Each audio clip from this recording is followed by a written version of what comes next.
Welcome to a brand new episode of Undisputed Nerds. This is the podcast where we like to take a light-hearted look at your favorite comic book, TV shows, and movies, and just have some fun with it, have some bants about it.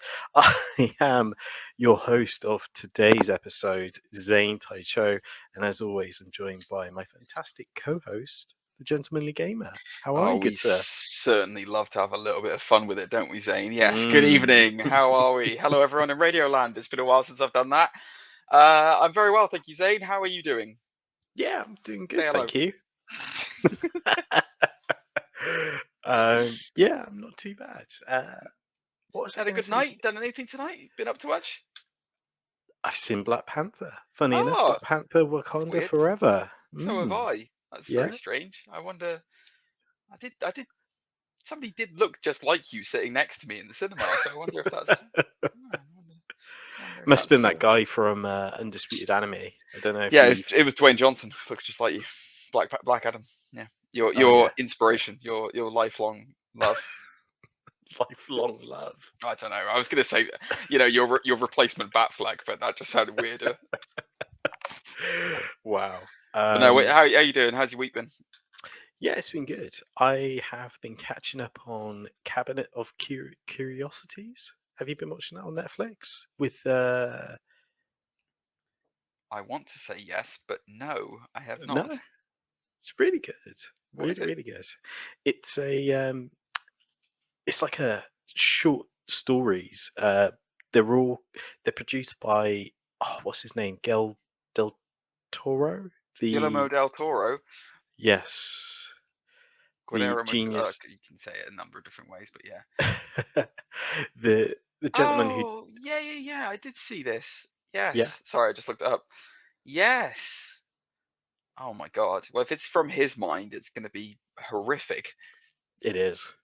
Or is it laden with vagina references? Because he's obsessed with vaginas, apparently. I remember watching a piece. So have you ever seen you've seen Blade 2, right? Yeah. So if you ever watched Blade 2, there was back in the good old days when we had DVDs. Remember those days, Zane? You had directors' commentaries on those DVDs, and they were very informative. And they had a director's commentary with Wesley Snipes and David S. Goyer, before they had a falling out. And in it, they were talking about the Reaper design, because in Blade 2, there's the vampires where their mouths like split open, and then they've got like a different physiology inside, and they've got these weird like hearts that it basically looks like a vagina. And so like where apparently in the design meeting, David Goyer reveals on the thing, he's like, when they were talking to the makeup people and the people who were designing it, they were like, he kept going, more like a vagina, more like a vagina, it must look more like a vagina. I'm like, he's very obsessed with it. So I wouldn't be surprised if there's some weird eroticism in it that's weirdly strange. But yeah, I'm just looking at the casting of this. F. Murray Abrams in it, Peter Weller's in it, RoboCop's in this. Yeah. Yeah, Ben Barnes in it. Oh yeah. Yeah. Tim Blake Nelson as well. He's another great actor. It's the leader. Yes. Yeah. And Andy Lincoln. That's it. That's who I saw in this. Andy Lincoln. That was it. That was the guy I saw. Yeah. Funny story, actually. My I think I'm not going to say anything about where they work or what happens, but my wife was a primary school teacher and taught Andy Lincoln's kid. Oh, wow! So there you go. I'll leave that there. Yeah, and because my partner has no concept of celebrity, she had absolutely no idea who the hell he was. So I was like, "You're kidding me? You're what? Rick Grimes? You taught Rick Grimes' kid?" And she's like, "Who's that? I've no idea who that is." But yeah, anyway. Oh, that's good. I'm gonna have to pick it up. I got all excited because I saw Crispin Glover in this, and then I saw Rupert Grint, and I immediately got bored. To be fair, incredible actor in that one episode. Is he really good in it? Okay, he's really good in it. Yeah. I went back in time this week and started watching. So I thought to myself, I went a different route as far as creepiness is concerned. So obviously you've gone with Cabinet of Curiosities, which is creepy Guillermo del Toro's, work on Netflix. Me, I Uh-huh. decided, who's a creepy actor? Oh, I know, James Spader. He creeps the hell out of me. So I'm going to go back and watch his show that he did called The Blacklist, which debuted in like Oh, yeah. 2012. Yeah, yeah, yeah. So I've been working through the first series. I'm on the second series now with The Blacklist. Yeah, it's Mm. good. Actually, surprisingly quite good. It's the classic kind of procedural, like murder of the week kind of thing almost, but like it's FBI villain of the week. So Yeah. that's good. But he's significantly. I mean, James Spader's is he's amazing anyway. Mm. He was Yeah. great as Ultron. Yeah. And yeah, every time he chuckles, I can see Ultron's face. It's a weird thing. But yeah, it's With quite good. If two you haven't seen it, guys, Bluetooth it's like yeah, yeah, exactly. devices. Yeah, like the 80s businessman devices on the side of his head. Yeah. But yeah, go and watch it if you haven't watched it, guys. It's on Amazon Prime, all the seasons. Mm-hmm. What was your reaction? Because you sent this to me saying it was amazing, and we didn't talk about it on the podcast. James Gunn being responsible for DC creative moving forward. Did we not talk about it? We Well, didn't yeah. talk about it on the podcast. We No. talked about it privately, you and I. But like, for those of you who aren't aware what we're talking about, who are listening, James Gunn and another gentleman have been made the presidents, the heads, whatever it is, of Mm-hmm. DC Studios, which basically means that they're going to oversee all creative and direction for the DC universe moving forward. Yep. That's fantastic. Like, that is the best news I'd heard for a very long time, because you and I speculated that James Gunn, after the Suicide Squad and Peacemaker, would be the perfect choice to do this moving forward. We did. And they We actually did. went and did it. It actually happened. Have you seen some of the stuff that's been brought up this week with Jason Momoa and some of the stuff that James Gunn's been tweeting? Tell all. Come on, I want to hear it. So Jason Momoa did a video on his Instagram where he said he's so excited. I think he mentions DC, but he said he's so excited going forward. He blows a kiss and he says, "Thank you, Maestro." Now, the Maestro bit is interesting just because Ezra Miller refers to Andy Passetti, the director of The Flash. Yes, Machete, I think it is. Refers to the director as Maestro. Oh, interesting. So that's a connection. But also, James Gunn tweets a picture of Lobo, and it's one of those weird things, like a fan sort of casting, that Lobo should be played by Jason Momoa. He should. I mean, he should have been. He really should have been. The only other person I'd like to see as Lobo, and this is I genuinely think this might actually happen now. Yeah, Dave Bautista. it's a great shout. And he's not been rapturous about Marvel lately as far as Drax is concerned, and he loves James Gunn. Like, they are like peas in a pod. So like, I think there's a very, very high chance we could see him as. I mean, he's been going hard this week for his. Have you seen his tweets about Gears of War? Yes, He wants to be yes, Marcus in Gears of War. I mean, that would be great casting as well. Netflix announced that there's going to be a Gears of War project with him. Yeah, they're Marcus. doing a Gears of War project, but they haven't announced any casting or anything. So yeah. Okay. I'm so excited for, like, I mean, Black Adam I wasn't completely enraptured with, not like you. But it serves its place. This also means as well, just for the record, that the Snyderverse is technically still alive. And that is the bedrock on which they are going to build the rest of the DC universe, it seems, because obviously we've got Cavill back now. Momoa is still very, don't forget Momoa is a Snyderverse creation. Not Momoa himself. Sorry, Momoa's Aquaman is a Snyderverse creation. That's the thing about Momoa. He's super dark and evil. He's definitely a Snyderverse creation. But yeah, no. So they're gonna. I assume that James Gunn's gonna build on the bedrock of that, because also he had Harley Quinn. He's literally used her into the Suicide Squad, and Viola Davis as well as Amanda Waller. Yeah. So there's the release, the Aya cut, has been trending as well recently. I think some clips got out, so that kind of sparked it. But I think James Gunn has already kind of said, like, we're looking at everything. at the I just moment. want everything needs to be pushed forward now in the style of the Suicide Squad and Peacemaker, because Hmm. they were so good. And the only reason people didn't go and see the Suicide Squad had nothing to do with the quality of the movie, which was absolute. I still think, Batman aside, I still think the Mm. Suicide Squad is the best film that DC has done. Like, I genuinely believe that. It was fantastic. Um, Peacemaker's Peacemaker's really good. There was some slow bits in it which Hmm. weren't great, but I understand they kind of had to turn the bad guy from the Suicide Squad into a good guy. So I understand why there were some slow bits of. You still haven't finished it, have you? No, I haven't. No, Okay. Do you know the twist at the end, or do you know what happens at the end? no, no, I don't. Do you care now, or? I'm still avoiding it. Yeah, Okay, God Almighty. Well, you're going to have a hard time avoiding it for much longer, mate. Honestly. I know, I know. So anyway, regardless, Peacemaker's really good, and that completely threw me off my train of thought. It was slow. Yeah, it was a bit To slow get. in places, but no, yeah, Suicide Squad was incredible, and they just Hmm. need to do more like that. The only reason it wasn't successful was because it was pandemic era still. Like, that's Mm. why it wasn't successful. People didn't go and see it because they weren't interested. It was people were afraid to go to the cinema because they were going to get sick. And the more DC realizes this, well, hopefully they will now. So yeah, it's good news. Plus, Anyway, cinemas rules as well at that time. yeah, that's true. That is true. Mm. Anyway, we're not here to talk about DC this week, are we, Zane? What are we here to talk about? We are here to talk about Wakanda Forever. We're going to give you Wakanda our forever. thoughts, our thoughts and reaction. We literally just seen the movie, but before all of that, a word from today's sponsor. Hit it. Zane, did you know that I love to surf? No, I didn't.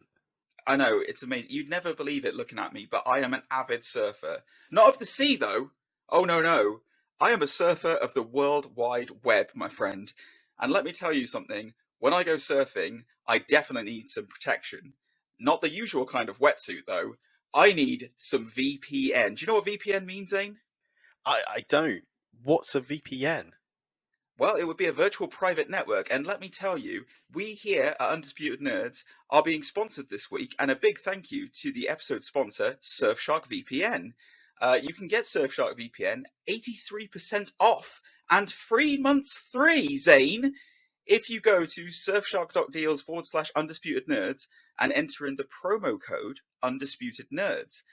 Surfshark VPN lets you trick your device into thinking it's in another country, which opens up a whole world of content library, Zane.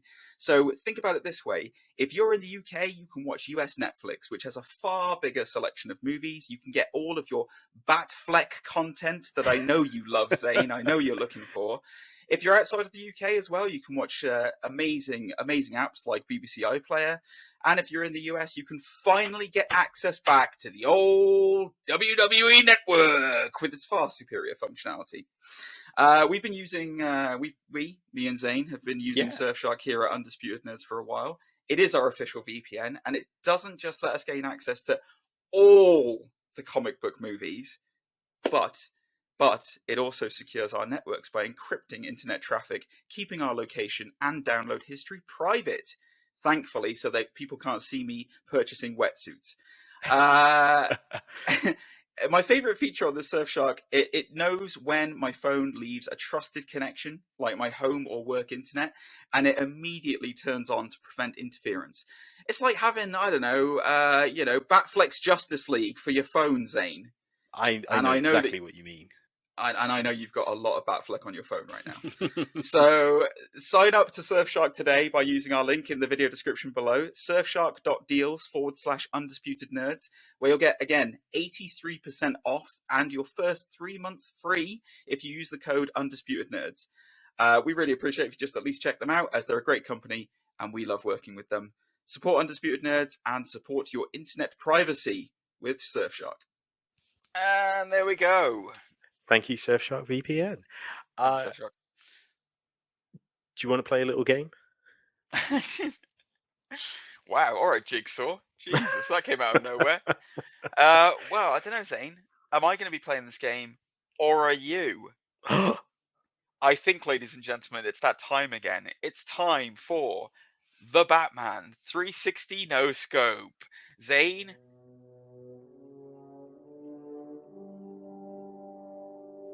Shut the door, Danny! Danny, no!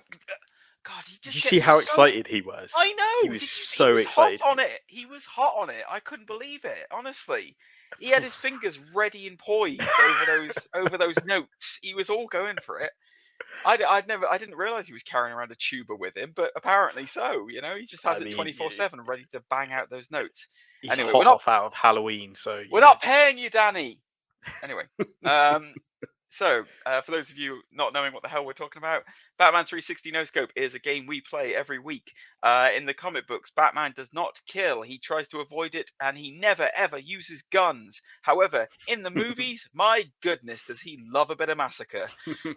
So every week, I have provided Zane with an audio clip from the movies of Batman doing some murdering. And I proposition him with the question, what's the film, what's the year, and who is he killing? So, Zane, not going to lie to you. Yeah. It's a tricky one this week. Oh, man. However, yeah, there's a big clue in this one. Now, I'm not going to tell you what the clue is, Ooh. but it's a hard one, but it's Yeah. also got a little clue to make it a little bit easier for you. So, Okay. Are you ready to play? I got new headphones. You see that? I know, you've got the same ones as me, I think. Are they SteelSeries? Yeah, they are. Yeah.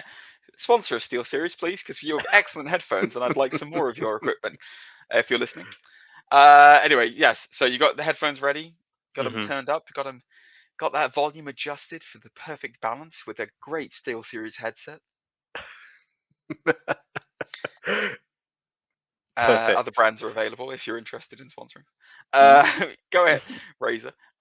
Yeah, go ahead, Zane. Play the tune. Here we go.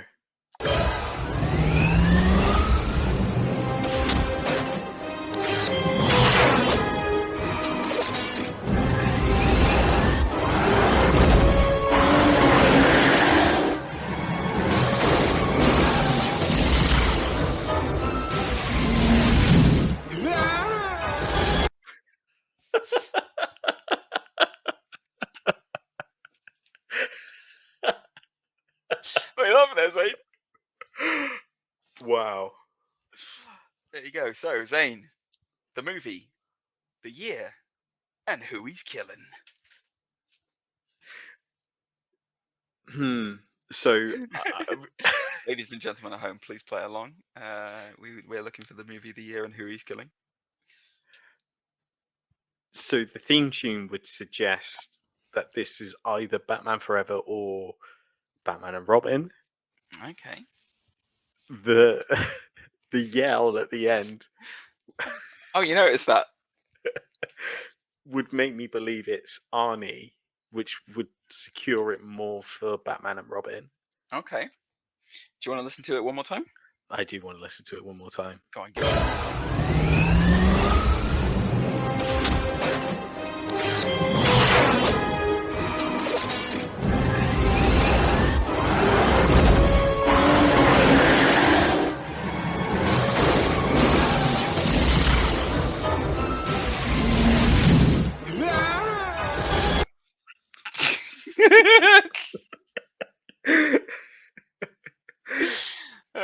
That yell goes on for a while. I'm just going to say it. I had to cut it short.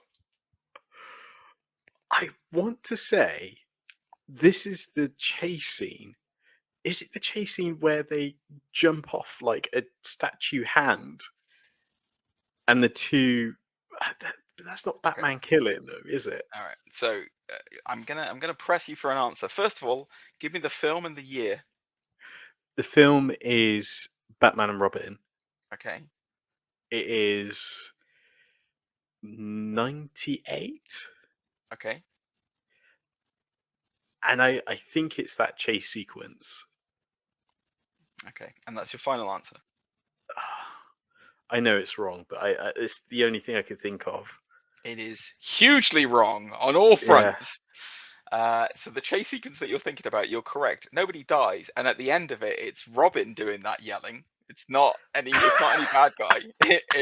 Because if you remember in that chase sequence, this is horrible. This is my Batman movie knowledge so well. That's He the one turns off where his he engine. turns off his bike, yeah, and then he gets to, and then the Batmobile makes it, and then you see Robin just going, but no, it's not that. So this clip is from Batman Forever in 1995. This is the scene where Batman, in an effort for some reason to evade Two-Face's henchman, decides to drive down a dead-end alleyway. But never fear, he's inserted a grappling hook into his car, which he uses to wrap around a gargoyle that will obviously support the weight of a massively heavy vehicle, drives up the side of a building, leaving the cars behind him to crash into a wall, into a fiery explosion that clearly kills at least 6 men, with Two-Face not far behind, who then discovers this fiery inferno and decides to go, "Ah!" It crossed my mind, but I thought I would have heard the explosion. For some reason in my mind, that Listen explosion to it was... again if you want. Good, give it Shall another I? listen. One more it's time. worth it just for the thing at the end. Car's going along, lifting up, look out. Yeah. Up onto the wall. That happens. Driving up the wall. Smash, smash, boom.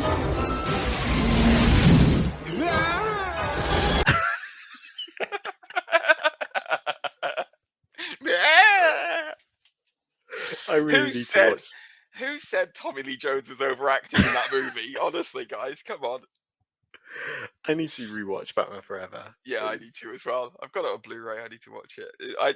If it's Batman Forever or Batman and Robin, where he's just where you just hear the director's commentary and it's just Joel Schumacher apologizing for the whole movie. Just as a record as well, Batman and Robin was in 1997. It was not in 98. It's the same year as Titanic. Anyway, what a year! Yeah, what a year for cinema. And Starship Troopers was that year as well. Was it really? Yeah, the 90s were a wild time, my friend. Think about this though, right? Like, go a few years forward. In 1999, we had Star Wars Episode 1 and The Matrix. Yeah. In the same year. That's wild, isn't it? I know, right? Think about that now. Star Wars has gone from strength to strength, and then... Anyway, moving on. I can't remember what was first. It doesn't. I mean, it's not important, is it? But yeah, and then X-Men, the comic book boom exploded the next year. Spider-Man 2000, then. 2001. Okay. No, wait. No, maybe you're right. No, it was 2000. Wait, so X-Men was that year as well then? X-Men was 99. Wait, that can't be right. Is it really? Was that really 99? Hold on a second, guys. Sorry, I've got to look that up. Because if that was the case and Spider-Man was 2000, yeah, that would make sense because Spider-Man... No, X-Men was 2000. Yeah, X-Men was the year 2000. So wait, when was Spider-Man then? Hang on. I think you might be right. I think it is 2001. Yeah, that's fine. But then when was Spider-Man 2? Because I always thought Spider-Man 2 was 2002. 2003? Spider-Man was 2002. Oh. The first Spider-Man was 2002. Snap. Wow. Okay. God, I'll tell you what. When you're young, the years just all blend together, don't they? And now that I'm a doddery old man, yeah, that makes sense. Because then Spider-Man 2 was 2004, and then Spider-Man 3 was 2007. Right. And then we didn't see another one until 2012 with the amazing Spider-Man. How did we cope? Wait, what the hell is this? What?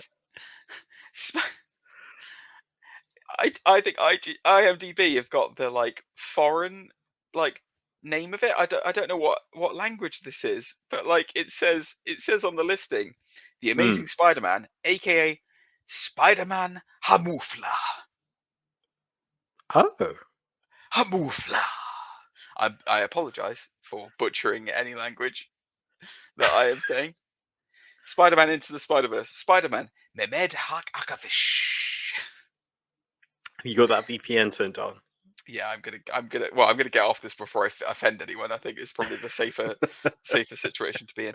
Anyway, yeah, there'll be more Batman 360 No Scope next week. Don't worry, guys. Don't worry. It could go on forever. It's So, probably worth mentioning as well, whilst we're on the subject of Batman. oh no, don't do it. Thoughts? Don't do it. Please don't do it. It's gonna bring me real down in this podcast. I don't want to talk about it. I feel like we at least Yeah, have you've to brought it up give now, our. so we have to. Yes. So yes, guys, Kevin Conroy died today, as we are recording this. I mean, I genuinely might get upset talking about this. I'm not even kidding you. The guy was the voice of my childhood, really, Mm, and he is widely recognized as being the best Batman hmm there was, much in the same way that Mark Hamill's the best Joker there was, and an incredible talent. hmm Like his voice, I mean, nobody encapsulated that role better from a acting perspective, Yeah. and really, it is a huge testament to how much work and how much multimedia there is of Batman. That is not just movies. The hmm animated series, the Batman Beyond, where he played Old Man Bruce Wayne, the Yeah. Justice League, the Arkham games. My God, like all of that work, like, and hmm all of it is, I from a comic book movie nerd perspective, all of it is masterpieces. Like they're all a Yeah. masterpiece. Yeah. Um, Arkham Asylum to this day remains one of my favorite games of all time, and a hmm lot of it is due to his acting. You Yeah. know, and obviously Mark Hamill. The two of them are kind of um, It's anonymous. synonymous with each other. Thank you. Yeah, exactly. I mean, you talk for a while before I get upset. Yeah, sure.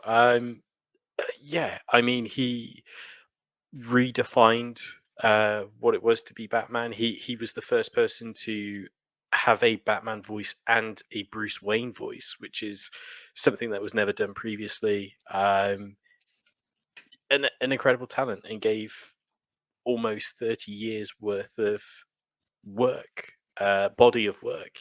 Right up to, like you said, the Arkham games. Uh, I think he was booked to be in the new Crusaders TV series that's was coming Yeah, to Batman HBO Max. Caped Crusader. Yeah. Cape Crusader. So yeah, 30 years. Of course, animated movies as well that he's worked on. An absolute talent, an absolute. I hate to use the term legend, but he Yeah. he will be forever remembered as a legend for a whole generation now, as well. So It yeah. it's going to be very. I don't envy the next voice actor who has to be Batman. Mm. The guy, I can't remember. I'm going to look it up now. The guy who did Batman in Batman Begins. That was Christian Bale. No, in Batman Arkham Origins. That was not Kevin Conroy, and he actually No. did a very good job. He Mm. did a very good job with it. So I would be all right with him doing it again. But even so, yeah, it's going to Mm. be bloody. I mean, that's some big shoes to fill. Big shoes to fill. Just trying to find what the name of the guy. Why is he not top There's billing? there's been a couple of Batman voice actors in the last few years. Bruce Greenwood has been one recently. Hmm. One of the Baldwin brothers Oh was yeah, I did see that. Yeah. yeah. But yeah, none of them, dare I say, hold a candle to what Kevin has done over the years. Adrian Antoine, that was who it is. Yeah, he Mm. was. Yeah, he was really good. I like.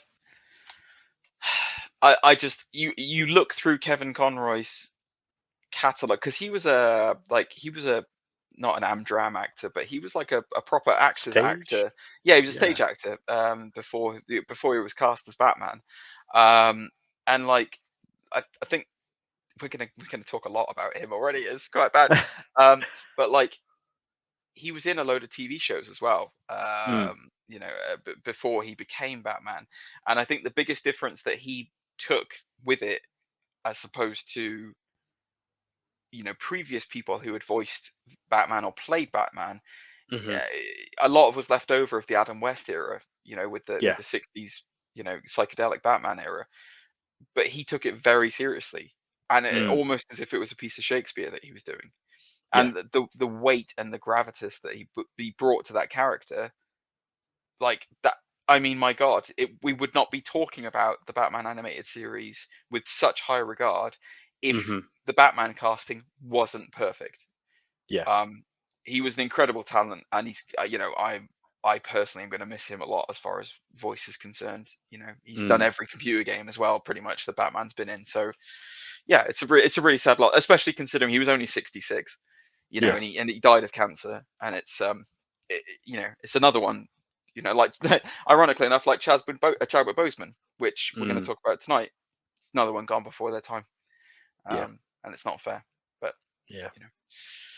get checked, Our guys. thoughts. Go and get checked. Like, catch these things early. Don't suffer in silence if you're not feeling good. Go and get checked out at doctors. It's and I'm being deadly serious. It's I don't think it's talked about enough. Do not suffer in silence no matter what's going on in your life. Go and get things checked out, because you've got to give yourself a fighting chance.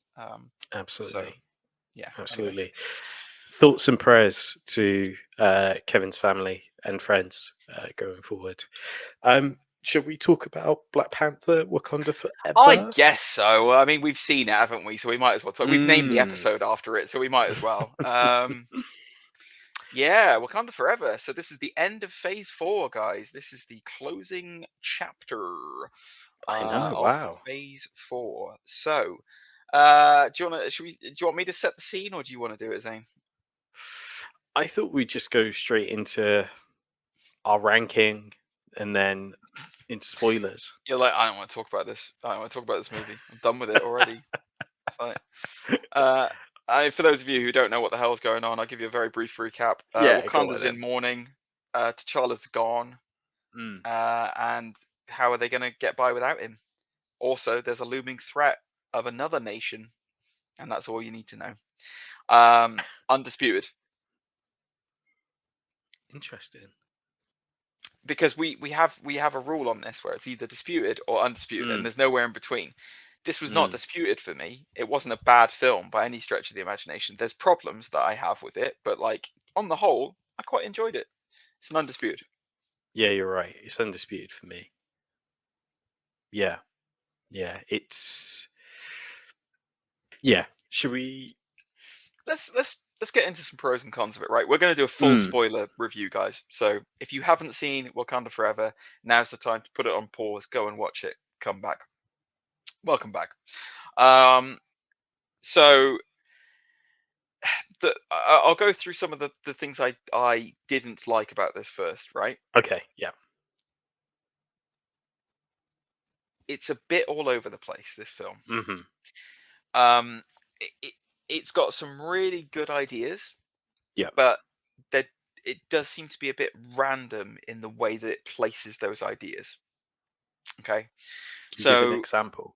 Can I give it? Yes, I can. Yeah. So the thing that sparks off Namor, right, is because. So yeah, Namor and the Atlanteans in this. If you haven't seen the trailer, sorry, but yeah, Namor and the Atlanteans are in this. The thing that sparks him off is a vibranium searching machine that suddenly vibranium's not just in Wakanda, which begs the question, why the hell didn't Claw find that vibranium, as he's like a vibranium expert? Addict, yeah. So that's the first thing where I was like, okay, that's weird. And then vibranium is the core basis of Namor's civilization, which again, weird, considering they then have this weird purple flower as well, but it's in South America. And that's what makes them the underwater breathing people. That was all over the place. Bit weird. Anyway, moving forward. The way that they got this machine was because the CIA made a 19-year-old Riri Williams make it, right? And this is where it gets super weird. Namor, as motivation for Wakanda, he wants them, even though he's perfectly capable of doing it himself, to kidnap the 19-year-old scientist so that he can kill them. And he tells them he's going to kill them because that'll stop any more machines. Now, in the back of my head, I was thinking, okay, maybe he's doing this because he wants to go to war with the surface world, and maybe he thinks this will trigger Wakanda to go to war with them, and then he can swoop in. But then he sends his guys when Wakanda is kidnapping the person. He sends his guys to then kidnap them, and I'm like, why? What? I don't get this. I don't understand. I don't understand where it's coming from. And it was, it was just stuff like that where it was kind of like, oh, that's quite weird. And then their grand plan. Again, massive spoilers, right? The final battle, right? This is another bit I didn't like. The final battle, they decide, right, as a way of trapping Namor, that they'll take a boat into the middle of the ocean to fight ocean people.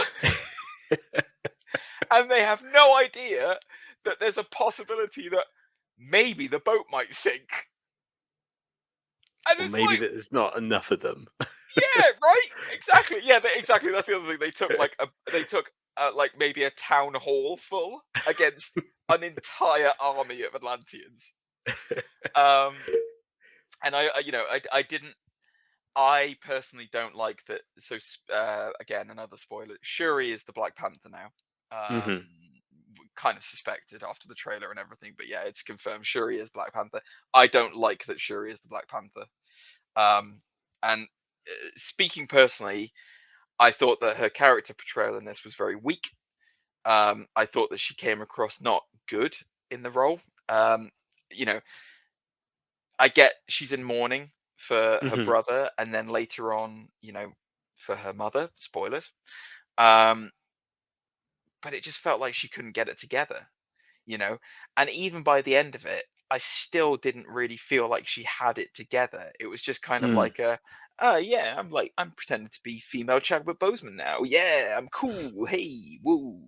And it's just like, no, it doesn't work. I thought it would have been way more interesting to have a Okoye or M'Baku being Black Panther. Like, they really set, like, Okoye was like, the arc of her in this was really good. Yeah, like really good.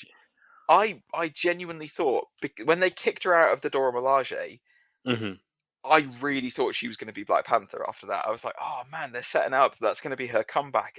She's going to put on the suit and come back as but then no. Danny Guerrero in this, who is Okoye, she's unbelievable. Like, she's such a good actress. Like, she's so good as Michonne in Walking Dead as well. Like, she's just amazing. But she's a bit like M'Baku. They can almost do it all. Like, good comedy timing, good emotional like connections. There's the action, of course. Like, she's just so well versed in the whole bubble of acting. It's just incredible. Sorry, Zane, you tell me what you didn't enjoy about this, and then we'll get on to some of the things that we did enjoy.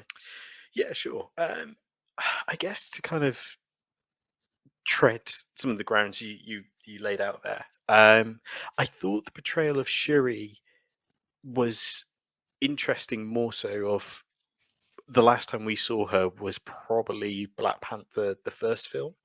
No, it'd be Infinity War. Infinity War, yeah, you're right.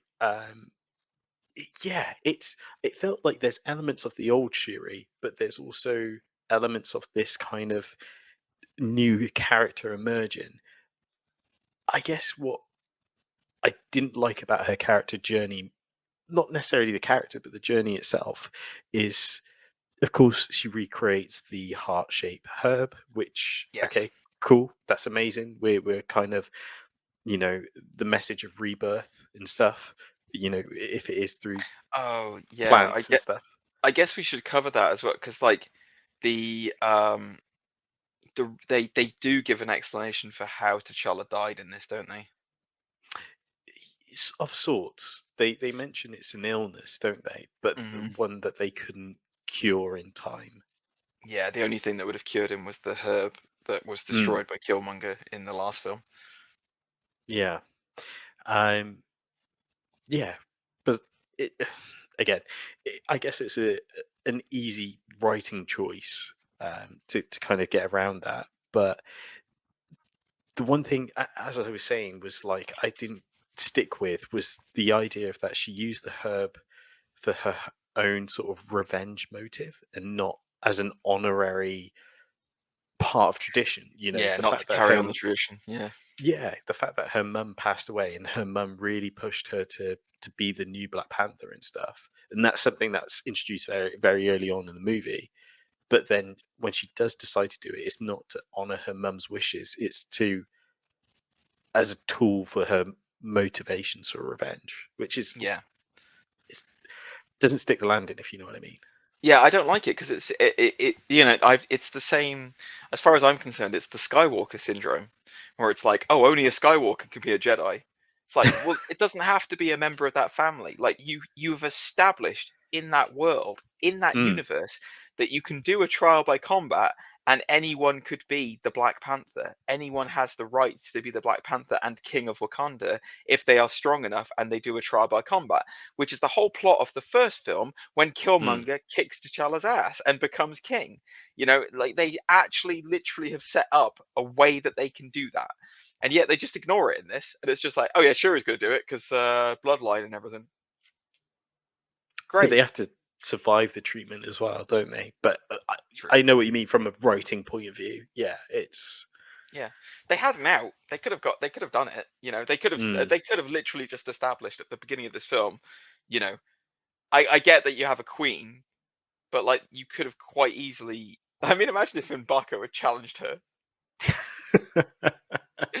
I challenge you to combat. Just beating up Angela Bassett.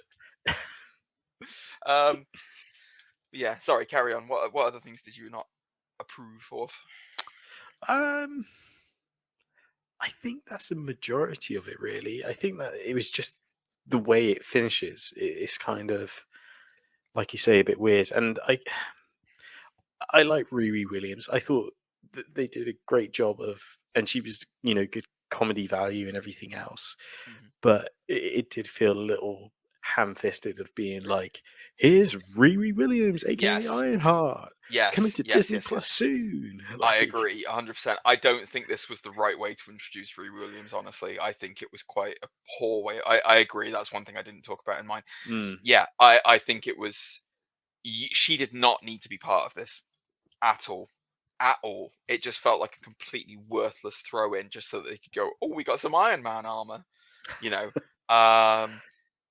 Yeah, I'm with you 100% on that, Zane. I think it was a stupid inclusion. It could have been any, like, you could have had any scientist. It didn't have to be Riri Williams. And like the idea of a 19-year-old girl being hired by the CIA and she doesn't even know she's being hired by the CIA to make this, like, what is that? No, come on, like that would. And then the idea that she's still in college with all this stuff, like, no.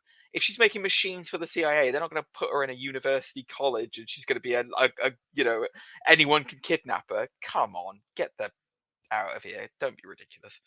So, yeah, I'm with you. What did you think of Everett Ross being reintroduced? It's a very small role, isn't it?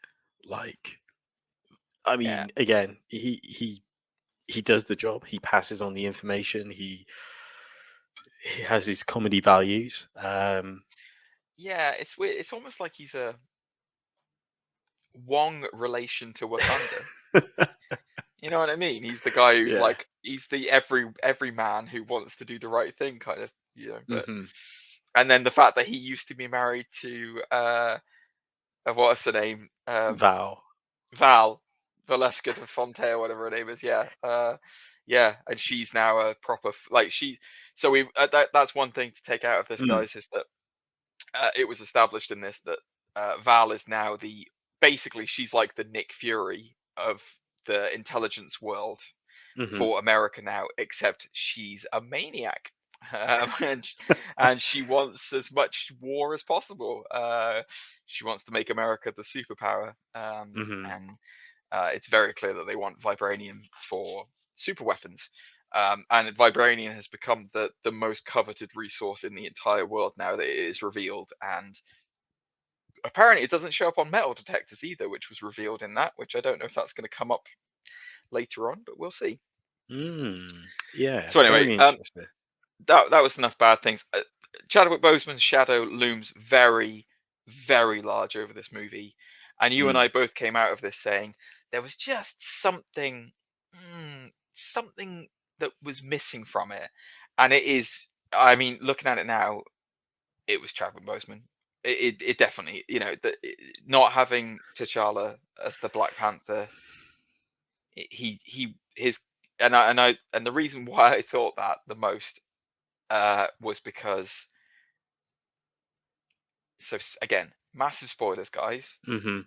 Michael B. Jordan shows up in this as Killmonger in Shuri's vision after she has the herb, and as soon as he turned up, like the charisma levels went through the roof in that film, and I was just like, this is what's missing, like, because that's what made the first Black Panther so good, was Mhm. that you had a genuinely sympathetically compelling villain in Yeah. Killmonger, and you had a fantastic, noble, hopeful hero in Chadwick Boseman. And I'm sorry, Letitia Wright was just not a hopeful hero for me in this. She just weighed things down. I'll talk about the villain in this a bit later, because he was another thing that I actually really enjoyed about this movie.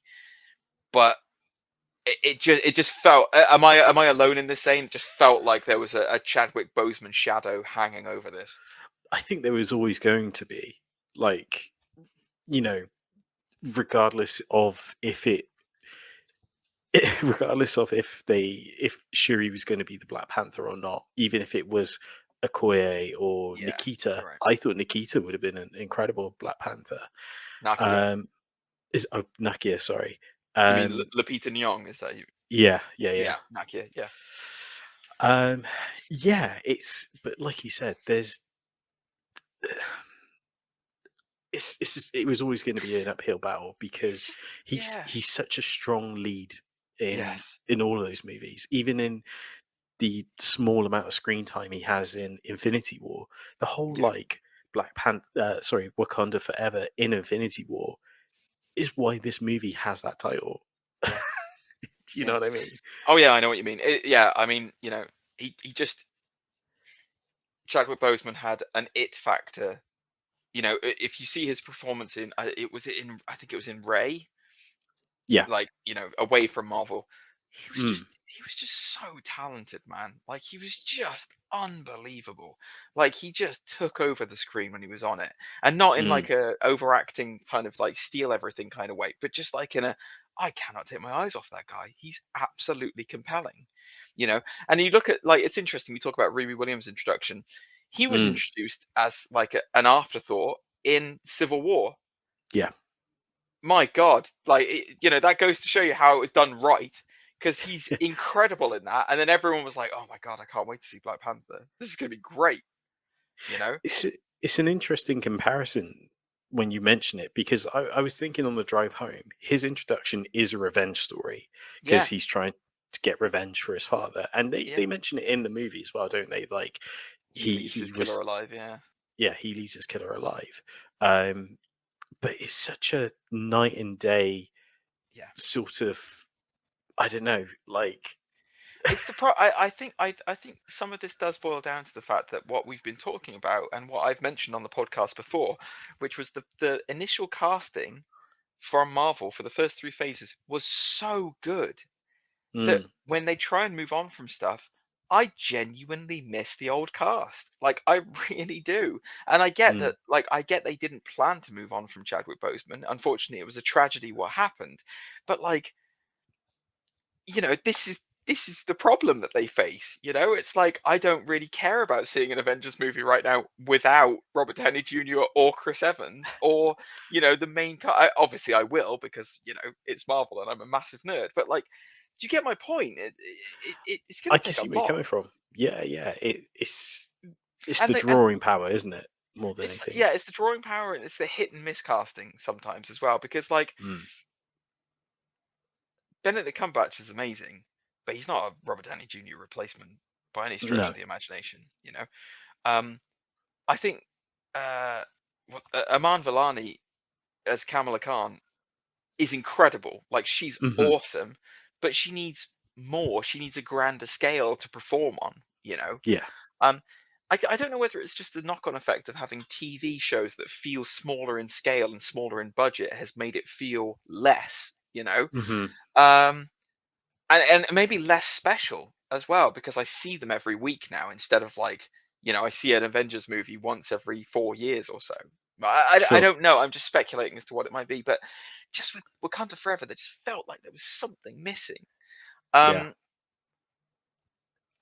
We've spoken about it already. Okoye, so Danny Guerrero and Winston Duke in this are unbelievably good, as they were in Wakanda, as they were in the first Black Panther. Just fantastic. Okoye's journey in particular is quite emotional, and it's sad what happens to her, but then there's a redemption arc, and again, it's like that was a more hopeful story than Shuri's. Yeah. You mentioned Nakia comes back into the fold, and she's been away for 6 years, and nobody really knows why she's been away, and we'll talk about that towards the end when we talk about the post-credit scene. For me, probably one of the best parts of this film is Namor. The introduction of Namor. Tenoch Huerta, who plays Namor, was excellent in this. Brilliant. Yeah. He's a character who's been around since the 40s. He was Yeah. in the books. He fights alongside Captain America and the original Human Torch in the World War II. And he's the first kind of anti-hero. He's the first mutant in the world. He's been on pretty much every single team that you can think of. He's been in the Avengers. He's been in the X-Men. He's been in Fantastic Four. Yeah. Well, like villain sort wise. of Illuminati. I was going to say he's been in the Illuminati. Yeah. He's always around. His backstory is his mum was it his mum who I think his mum was a mermaid basically, Right. and his dad was a sea captain, a human sea captain. Yeah. And that's in the books. That's what he is. And he's got the X gene, so he's technically a mutant. He's technically known as the first mutant. So in this, his mother, we don't find out who his father was. We never know. No. His mother is a human who ingests the herb. The blue shaped herb. Yeah, the blue shaped herb, which gives them fish power. And then he gets born underwater, so he's a half man, half bird, merman thing. He's a mutant, basically. I thought his performance was excellent. I thought he played it really well in terms of a protector of his people, sympathetic whilst also dastardly, which is what Namor is supposed to be. He's not a good guy. He's not a bad guy. He is an anti-hero. That's the whole point of him. Aesthetically speaking, I absolutely loved that they made his wings sound like a rattlesnake when he was flying. Because they call him like the sea serpent and stuff. And like his when he's flying, you'll notice it if you watch the film, guys, if you've seen it after or before this. But yeah, he sounds like he's got this like weird little, his wings produce a little hiss like a snake. I was like, that is so good. Like that's awesome. Like It's just a this great menace touch. coming at you. Yeah. Did you have any thoughts on Namor, buddy, or was there anything else you wanted to talk about positively? I apologize. I've kind of No, it's okay. Performance-wise was great. One thing I noticed, and I don't know if you picked up on this, they didn't use the word Atlanteans or Atlantis. You're right. They didn't. Yeah. So I did like a little Google, And I think, and again, I may be mispronouncing this, they refer to it as Talokan. Okay. And apparently, the meaning behind the word, it's said to be a place where those who die from lightning or drowning rest in paradise. So it's a play off words as such. But yeah, it's interesting because he's not actually. I wonder if they've done a lot of this to break away from Aquaman, mm-hmm. because in Aquaman it's King of Atlantis, but Yeah. in this he's not a king, he's a god. His people worship him as a god. Yeah. And I wonder if they've deliberately moved away from that, so that Mm-hmm. it limits the comparisons to Aquaman, possibly. I don't know, but yeah, I thought Namor's portrayal was great, and I Yeah. genuinely am excited to see more Namor. I want to see more interactions with Namor against other people. I was happy as well that, like, in the fight with Shuri at the end, she went for his wings, because I've Yeah. always thought to myself, it's the most obvious weakness. Just snip his wings off, and she like rips them straight off, and I was like, yes, that's great, good. Yeah. I like Sorry, carry on. I like some of the little background elements they add in for his character as well. That he chooses his name Namor because Yeah. it's no more love that Yes. he has to give, or something For the along those surface lines. world, yeah. No Yeah, more love yeah. for the surface world. Yeah. I mean, there's loads of little bits and pieces that we could talk about, guys, in the film. I mean, it's worthwhile going to see it. Mm.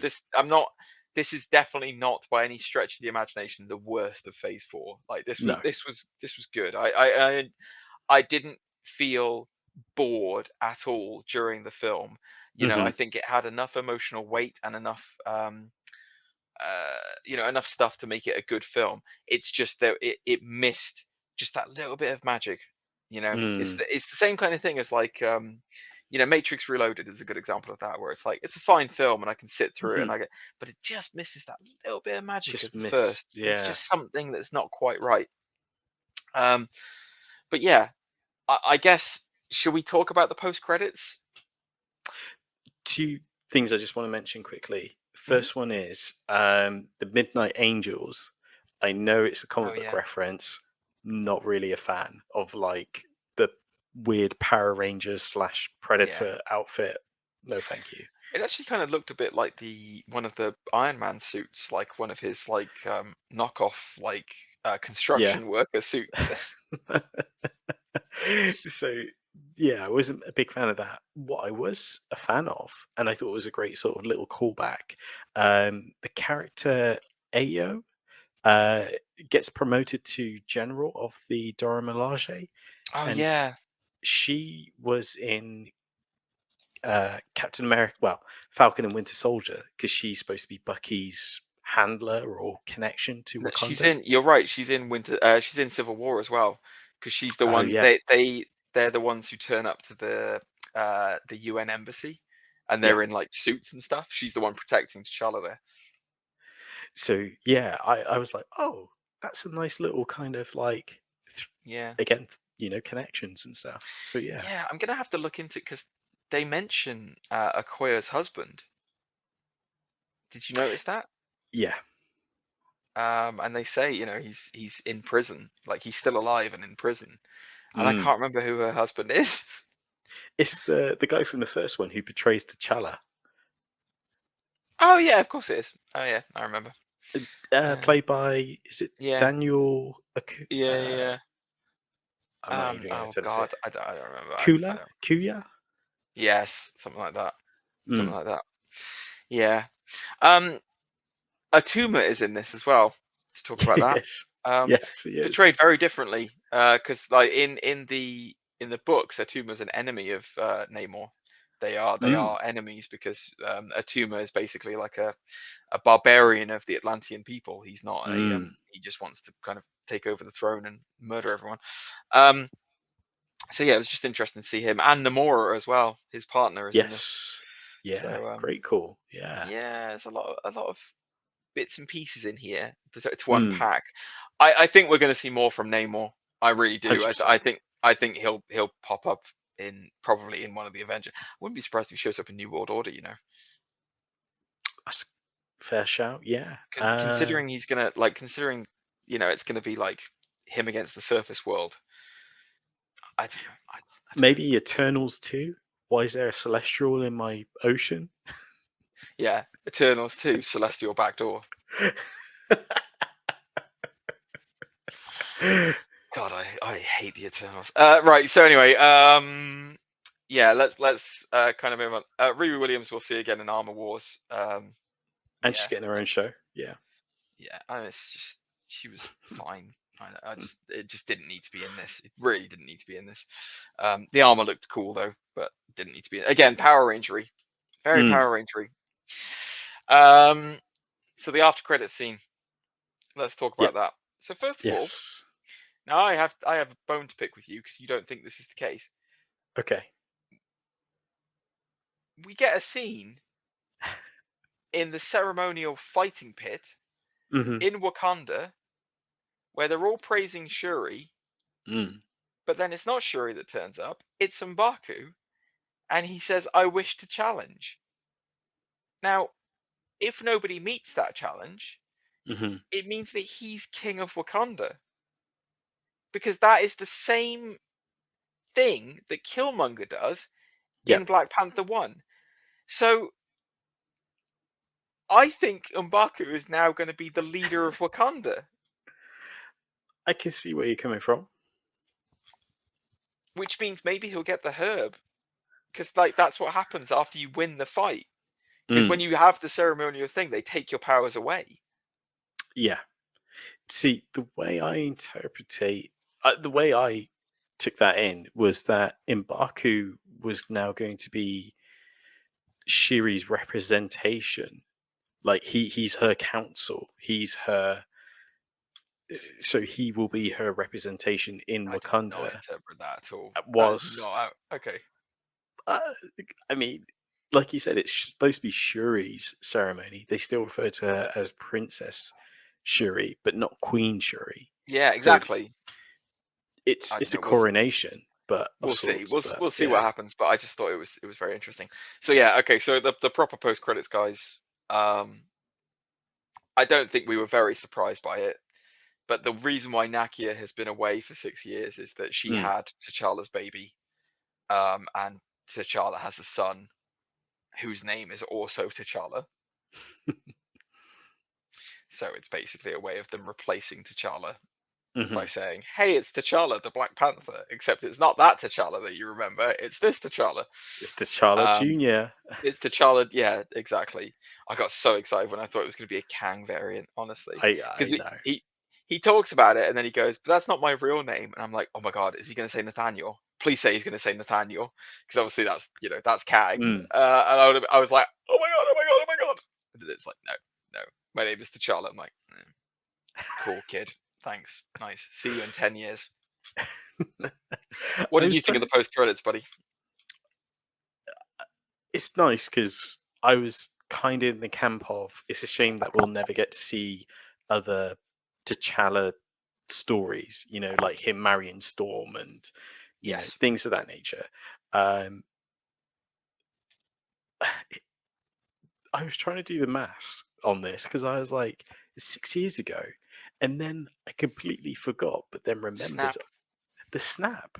Yeah. So this kid grew up during the snap, essentially. Yeah. And then T'Challa came back, and then they were there for a year or so, and then he's gone. So yeah, it's weird easy to get because it's like 5 years was the snap. Yeah, and we're seeing it's time. I have to say, I'm very happy to see the end of Phase 4. I think that this phase has been meandering and frustrating, and I there's been some really good stuff, as we covered last week on the show, to come out of it.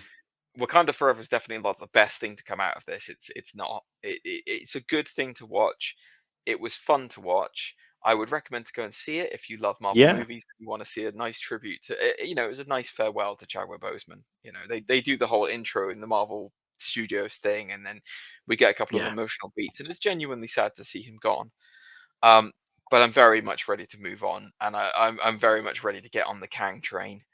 And I honestly, I cannot wait for Quantumania next year. Like Mhm. Ant-Man, that trailer for Ant-Man, my God Almighty, it's gonna be amazing.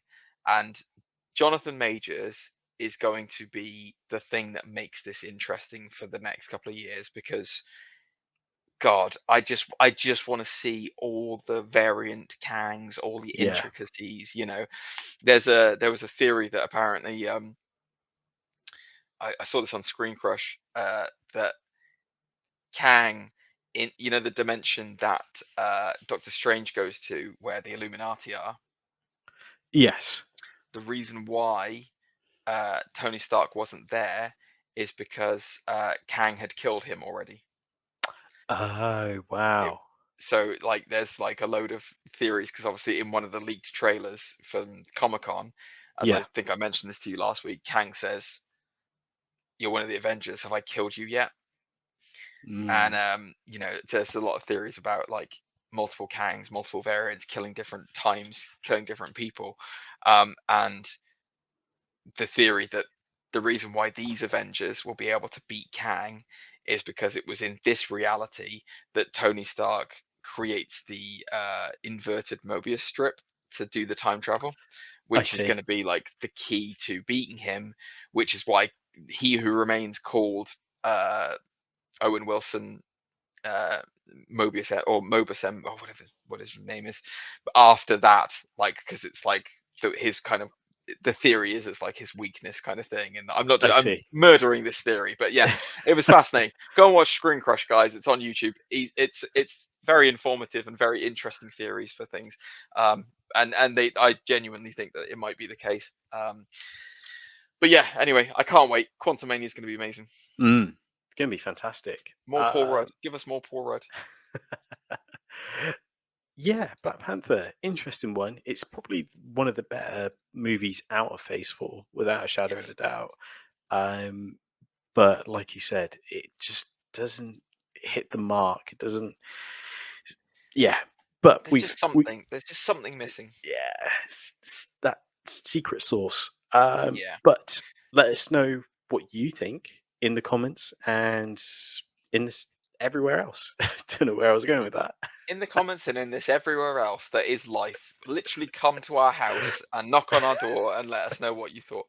Yeah, where can they get in touch with us, Zane? You can email us nerdsundisputed@gmail.com. Of course, you can find us on Instagram, Twitter at undisputed_nerds. And of course, make sure to give us a little star rating if you're listening on your favorite podcast platform. Oh, yeah. Go on, give us that little star rating, you devils. You Mm. can find me on Instagram at Gentlemanly Gamer. I probably won't be streaming for a little while though, because I'm going on holiday soon to America. Celebrating Thanksgiving. I can't wait. And you can also get me on the gram again at Gentlemanly Gamer. Zane, Yes, you're gonna sir. have to go it alone, my friend. You're gonna have to do it all by yourself for the next couple of weeks. Are you gonna be okay? I should be all right. I should be fine. I mean, in the meantime, they could always check out Undisputed Anime. If I find out that you've had Elliot on here as cover before you've had me on Undisputed Anime, there's going to be hell to pay. There's going to be a fiery fury. You know that? Wow. He's not denying it, knows, guys. I'm just saying. Anyway, yes, guys, go and check out Undisputed Anime on YouTube, on wherever you can find it on podcasts. Zane, it's been a pleasure, my Yes. friend. I will see you in a few weeks. Thank you. And thank you for listening and watching on YouTube and your favorite podcast platform. Guys, give Zane the love. He needs it while I'm away. And I'll see you soon. Take care. Take care, everyone. Bye-bye.